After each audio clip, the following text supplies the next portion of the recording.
बिस्मिल्लाहिर्रहमानिर्रहीम अस्सलाम वालेकुम। Welcome back to my YouTube channel. जी तो मेरे प्यारे बच्चों, क्या हाल चाल है आप सबका। उम्मीद है कि आप सब बिल्कुल ठीक होंगे, खैरियत से होंगे। और जैसा कि हमने अपनी लास्ट वीडियो में इस चैप्टर की पूरी एक्सरसाइज पूरी ट्रांसलेशन को डिस्कस किया था, और in this video I am going to discuss with you box questions plus exercise question. लेकिन सबसे पहले जो हम बॉक्स क्वेश्चंस को डिस्कस करेंगे, so without any time wasting let's start our lecture. और बेटे लेक्चर स्टार्ट करने से पहले मैं आपको ये बता दूं कि मेरे चैनल को सब्सक्राइब करें ताकि हर नई आने वाली वीडियो जो आप तक पहुंचती रहे। जी तो बेटे, हु इज तंजीला खान? तंजीला खान कौन है and what her main areas of advocacy, और उनका जो है वो कौन से ऐसे मेन एरियाज हैं एडवोकेसी के। एडवोकेसी का मतलब क्या होता है जी? कोई भी नजरिया, कोई भी मकसद या किसी भी पॉलिसी की हमायत करना, या इसको फरोग देना, बढ़ाना, या इसके बाद बारे में हम ये कह सकते हैं कि किसी मसले के हक में बात करना, जैसे इक़दामात शामिल होते हैं या माशरे में कोई मुस्बत तब्दीली लाने के लिए जब हम उसके ऊपर टिक जाते हैं तो वो हमारी एडवोकेसी होती है, किस चीज की वकालत करना होती है। तो कहते हैं कि उनका मेन जो है एडवोकेसी क्या है, उन्होंने किस चीज की हिमायत की है, किस चीज को वो लेकर चली है। तो यहाँ पर आंसर बात करते हैं, Tanzeela Khan is a Pakistani activist who fights for disability rights, women's empowerment and accessibility. अगर क्वेश्चन नंबर 2 में बात करते हैं कि what event motivated Parveen Saeed to start Khana Ghar, कि कौन सा इवेंट था जिसने जो है परवीन सईद को मोटिवेट किया कि वो खाना घर को शुरू कर सके। तो यहाँ पर आंसर में बात करते हैं कि Parveen Saeed was motivated to start Khana Ghar after hearing about a tragic incident where a mother killed her two children because she couldn't afford to feed them. अब यहाँ पर कहते हैं कि उन्होंने तब खाना घर को स्टार्ट किया जब उन्होंने एक बहुत ही दर्दनाक वाकया सुना कि एक माँ ने अपने 2 बच्चों को इस वजह से मार दिया क्योंकि वो उनको खाना नहीं दे सकती थी, वो उनको जो है ना खुराक नहीं दे सकती थी। इस वजह से उन्होंने ये सुनकर उन्होंने क्या किया जी, खाना घर को स्टार्ट किया। एक तो आंसर आपका ये है, दूसरा आंसर मैंने ब्रैकेट में लिखा हुआ है बहुत ही शॉर्ट फॉर्म में, क्या mother killed her 2 children due to hunger, भूख की वजह से एक माँ ने अपने 2 बच्चों को मार दिया। Inspiring Parveen Saeed to start Khana Ghar, और उससे मुतासर होकर परवीन सईद ने जो खाना घर को स्टार्ट किया। तो ये बेटे 2 सवाल हैं, 2 जवाब हैं आपके। एक जवाब आपका जो है ना वो आंसर के नीचे है, और दूसरा जवाब आपका ब्रैकेट में है। आप दोनों में से कोई भी करोगे तो आपके लिए जो है बिल्कुल सूटेबल है। जिनको लगता है कि वो बड़ा जो है वो आंसर नहीं कर सकते तो वो छोटा जो है वो आंसर इजिली कर सकते हैं। अगर क्वेश्चन नंबर 3 में बात करते हैं कि what are primary beneficiaries of Farhana's training and preservation efforts. अब यहाँ पर कहते हैं कि प्राइमरी बेनिफिशियरीज, अब बेनिफिशियरीज का मतलब होता है कि वो जो कि सबसे पहले मुस्तफीद होने वाले अफराद या ग्रोह होते हैं, अफराद का जो ग्रोह होता है। तो कहते हैं वो कौन सा ऐसा ग्रोह है जो उनकी फरहाना असद की ट्रेनिंग से और जो है वो मुस्तफीद हुआ, उनसे फायदा उठाया, और प्रिजर्वेशन एफर्ट्स या उनकी जो है वो क्या कहते हैं जी, उनकी एफर्ट्स, उनकी मेहनतों को तहफ़्फ़ुज़ दिया। अब प्रिजर्वेशन का मतलब होता है कैसे अल्फाज या कोई तरीकी विरसे को या तरीकी अल्फाजों को तहफ़्फ़ुज़ देना, उनको महफूज करना। तो यहाँ पर भी 2 आंसर हैं। The primary beneficiaries of Farhana's Asad training and preservation efforts are Afghan refugees, कि वो अफगान रेफ्यूजीज हैं, एंड पश्तून आर्टिजन्स, और पश्तून आर्टिजन्स हैं whom she has trained to preserve the ancient of Petra डोरा। इन्होंने पेट्रा डोरा के जो है ना एशियंट को क्या किया जी, प्रिजर्व किया उनकी ट्रेनिंग के थ्रू। एक तो जवाब आपका ये है, दूसरा जवाब बेटा आपका ये है कि Afghan refugees and Pashtun artisans. आप ये जो है वो दोनों नाम भी बता देंगे तो इस क्वेश्चन का जो है वो आंसर आपका इजीली हो जाएगा। ठीक है, या आप इसको इस तरह से बता सकते हैं, the primary beneficiaries are Afghan refugees and Pashtun artisans. तो बेटे आपका जो है क्वेश्चन नंबर 3 का जो आंसर है बिल्कुल ठीक होगा।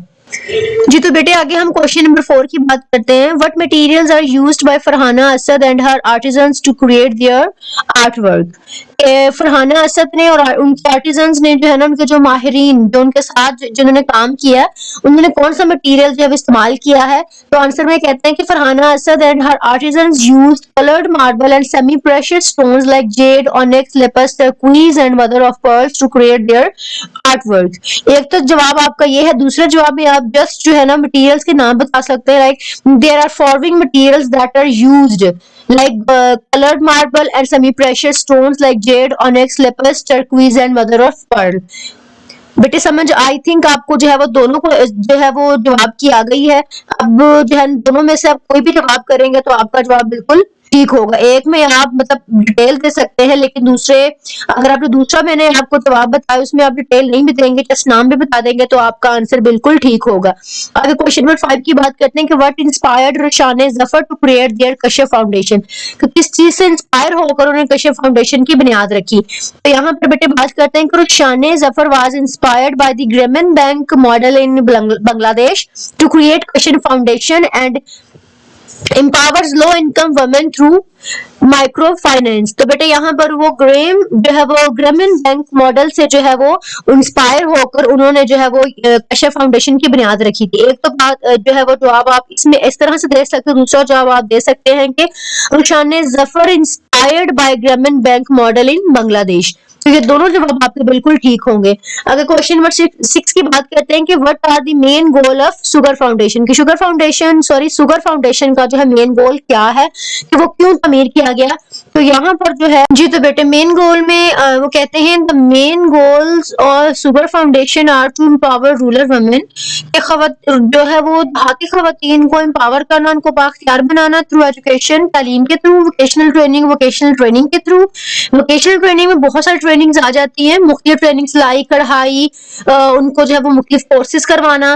फिर एंड फाइनेंशियल इंक्लूजन, उनको जो फाइनेंशियल उनके घर के जो अखराजात है उनमें शमूलियत। While also challenge harmful culture practice and promoting gender equality. फिर खतरात को जो है ना वो का सामना करते हुए उन्होंने जो है ना वो जेंडर इक्वालिटी को क्या किया जी, उनको बढ़ाया, उनको प्रमोट किया कि औरतें जो है वो भी मर्दों से कम नहीं है। जी, तो बेटे अब यहाँ पर हमारे एक्सरसाइज क्वेश्चन स्टार्ट होते हैं, बॉक्स क्वेश्चन की। आई होप कि आपको बहुत अच्छे तरीके से समझ आई होगी। यहाँ पर हमारा बेटे सबसे पहला जो एक्सरसाइज क्वेश्चन है कि what common challenge did the women entrepreneur face in their journey, provide specific examples. कि कौन से कहते हैं कैसे कॉमन चैलेंज। जी, तो बेटे यहाँ पर जो है वो कुछ कॉमन चैलेंज हैं जिन्होंने फेस किए, वो यहाँ पर के आंसर में बताए गए हैं। अब चाहे तो इनकी एग्जांपल्स दें या ना दें, ठीक है, वो आपकी मर्जी, क्योंकि जो एग्जांपल्स वाले क्वेश्चंस होते हैं ना वो बहुत ही कम एग्जाम जो है वो एग्जाम में आते हैं, लेकिन फिर भी हम डिस्कस कर लेते हैं ताकि आपको याद करने में आसानी रहे। तो आंसर में बात करते हैं, the women entrepreneur faced common challenges such as financial constraints, societal barriers and resistance to change.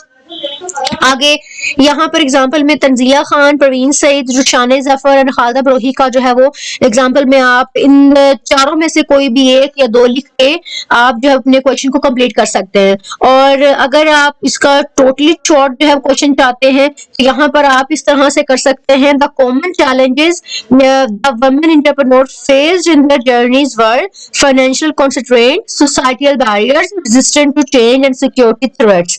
आप जो है इस तरह से भी इसका जो है वो जवाब कर सकते हैं, और साथ आप कोई एक एग्जांपल, कोई इन चारों में से कोई एक किसी एक एग्जांपल लिखकर जो अपने क्वेश्चन को कंप्लीट कर सकते हैं। आई होप कि बेटी आपको जो है वो क्वेश्चन नंबर 1 की समझ आई होगी। आगे क्वेश्चन नंबर 2 की बात करते हैं कि how did Tanzeela Khan's personal experience influence her advocacy work, कि उनके एडवोकेसी वर्क में जो है उनका जो एक्सपीरियंस है, उनका खुद का पर्सनल एक्सपीरियंस है, वो किस तरह से असरअंदाज होता है।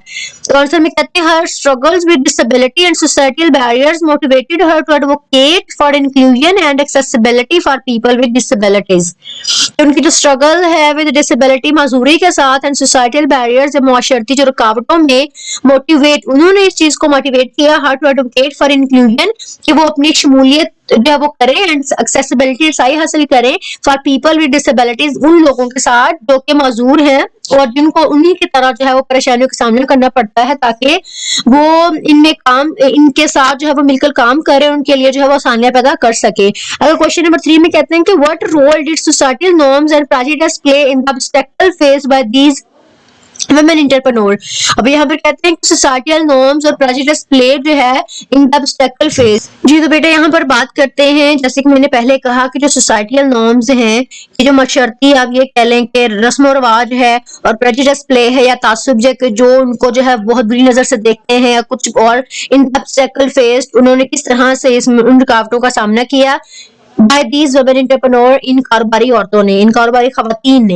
आंसर में कहते हैं societal norms and prejudice discourage women's entrepreneurship. ये जो सोसाइटल नॉर्म्स हैं, जो मशर्ती ये कह लें कि जो मशर्ती जितने भी मामलात है, जितने भी रस्म और रवाज है, प्रेजुडिस है, वो क्या करते हैं, वो डिस्करेज करते हैं, वो हौसला शक्नी करते हैं वुमेन्स एंटरप्रेन्योरशिप जो के औरतों के कारोबार हैं, and impose gender based limitations. और वो क्या करते हैं कि वो जो कहते हैं कि जेंडर इक्वालिटी की जो मतलब उनको उन पे भी लिमिटाइज उनको करते हैं कि औरतें जो है मर्द के बराबर नहीं है, कि औरतें कभी भी मर्द के बराबर काम नहीं कर सकती, तो इस चीज को भी वो लिमिटाइज करते हैं।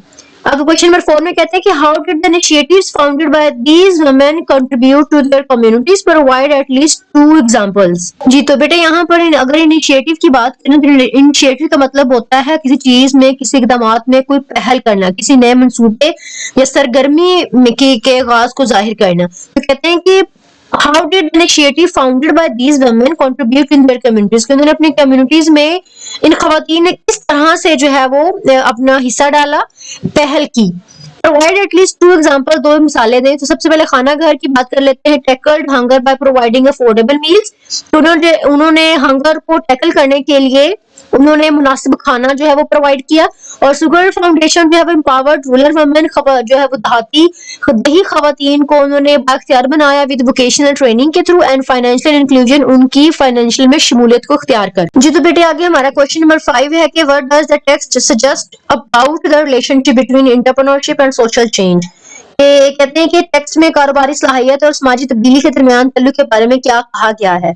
आंसर में कहते हैं entrepreneurship derives social change bye addressing issues, promoting inclusivity and creating economic opportunities. तो यहाँ पर वो बात करते हैं, वो कहते हैं कि कारोबारी सलाहियत समाजी तब्दीली को इस तरह फरोग देती है कि वो मसाइल को हल करती है और शमूलियत को फरोग देती है और माशी मौके पैदा करती है। तो बेटे आगे हमारा क्वेश्चन नंबर 6 से है कि in what ways do the stories of these women entrepreneur highlight the importance of resilience and determination. अब यहाँ पर कहते हैं कि ये जो कहानियां हैं इन खवातीन, इन कारोबारी खवातीन की, वो क्या चीज, वो किसकी अहमियत को, वो रिजाइलेंस का मतलब होता है किसी कोई भी मुश्किलात, कोई भी चैलेंज, कोई भी मुसाइब, तो कहते हैं कि मुश्किलों का मुकाबला करने की सलाहियत रखना और उनके बाहर निकलने की ताकत, ठीक है, ज़हनी जिस्मानी तौर पर अपने आप को मजबूत होने की ये खुसूसियत है, रिजाइलेंस कहते हैं। और अगर डिटर्मिनेशन जो आपको पता है कि पुख्ता इरादा। तो अगले आंसर में कहते हैं कि their stories shows resilience and determination as they overcame barrier and stayed focused on their goals, creating lasting community impact. तो यहाँ पर बेटे बात करते हैं कि उनकी जो स्टोरी है वो ये शो करती है कि जो रिजाइलेंस और डिटर्मिनेशन है, एज दे ओवरकेम बैरियर्स, उन्होंने क्या किया जी, उन्होंने इन रुकावटों को कम किए एंड स्टेड फोकस्ड, और अपने गोल पर, ऑन देयर गोल्स, अपने गोल पर फोकस उन्होंने रखा, क्रिएटिंग लास्टिंग कम्युनिटी इम्पैक्ट, ना खत्म होने वाला मुआशरे पर एक उन्होंने अपना तासुर क्रिएट किया, पैदा किया। अब क्वेश्चन नंबर 7 में कहते हैं कि how do the different backgrounds and experiences of the women entrepreneur influence their approaches to solving societal issues. आगे यहाँ पर क्या बात करते हैं, वो कहते हैं कि how do the different background के मुख्तलिफ जो बैकग्राउंड्स हैं या उनके तजुर्बात हैं इन कारोबारी खवातीन के, वो किस तरह से उन्होंने अप्रोच किया इन सोसाइटल इश्यूज पर, जो मशर्ती मसाइल थे उनको हल करने में उन्होंने किस तरह से अप्रोच किया और किस तरह से उनके जो मुख्तलिफ तजुर्बात है वो इन्फ्लुएंस होते हैं सोसाइटी इश्यूज को सॉल्व करने में। आंसर में कहते हैं their backgrounds shaped unique solutions for disability inclusion. अब यहाँ पे कहते हैं कि जिनके बैकग्राउंड्स हैं वो एक यूनिक किस्म का सॉल्यूशन जो है वो उन्होंने शेप किया, किसके लिए, डिसेबिलिटी इंक्लूजन के लिए, हंगर रिलीफ के लिए, कल्चर प्रिजर्वेशन के लिए एंड वुमेन्स एम्पावरमेंट के लिए। कि वुमेन्स एम्पावरमेंट जो है वो जो उन्होंने की कि खवातीन को बाख्तियार बनाने में, कल्चर प्रिजर्वेशन सकाफत को महफूज करने में, उनका तहफ़्फ़ुज़ करने में, हंगर रिलीफ भूख को जो है वो कम करने में, डिसेबिलिटी इंक्लूजन डिसेबिलिटी को की शमूलियत करके, लाइक वो लोग जो कि अपने आप से काम नहीं कर सकते या ऐसे लोग जो है वो जो उन्हीं की तरह मसाइल का शिकार थे, उनके लिए मुख्तलिफ जो है वो सॉल्यूशंस को लाकर।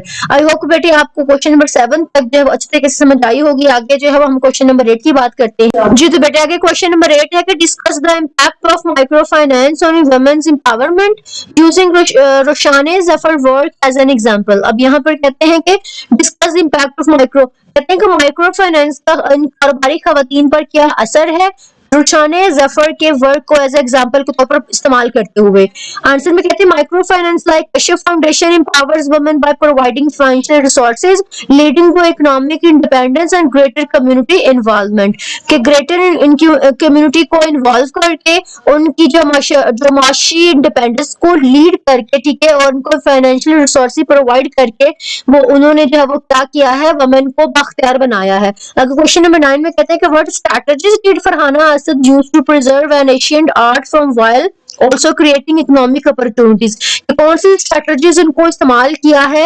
एशियंट आर्ट को महफूज करने में और साथ ही साथ जो है वो माशी अपॉर्चुनिटीज को क्रिएट करने के लिए। तो आंसर में कहते हैं फरहाना असद प्रिजर्व्ड द पैट्राडोरा art by training artisans, including Afghan refugees and Pashtuns, and using colored marble and semi-precious stones to create economic opportunities। कि उन्होंने जो है वो ट्रेनिंग दी है आर्टिजन्स को, जिसमें अफगान और पश्तून रिफ्यूजीज शामिल हैं, एंड यूजिंग कलर्ड मार्बल, और जो है उन्होंने मुख्तलिफ किस्म का जो मार्बल इस्तेमाल करे, बहुत कीमती पत्थर इस्तेमाल करके उन्होंने माशी मौके को पैदा किया है।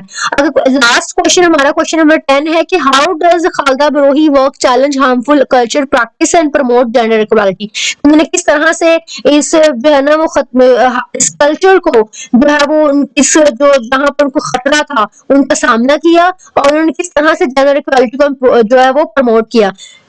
आगे कहते हैं आंसर में Khalida Brohi challenges harmful practice by empowering rural women through education, through training and promoting gender equality. अब यहाँ पर कहते हैं कि उन्होंने इन खतरात का सामना किस तरह से किया, औरतों को बाख्तियार बनाकर एजुकेशन के थ्रू, ट्रेनिंग के थ्रू एंड जेंडर इक्वालिटी को प्रमोट करके, मतलब कि औरतों को मर्दों के इक्वल रखकर, औरतें किसी भी मैदान में मर्दों से कम नहीं है, वो भी मर्दों के बराबर शाना बशाना काम कर सकती हैं।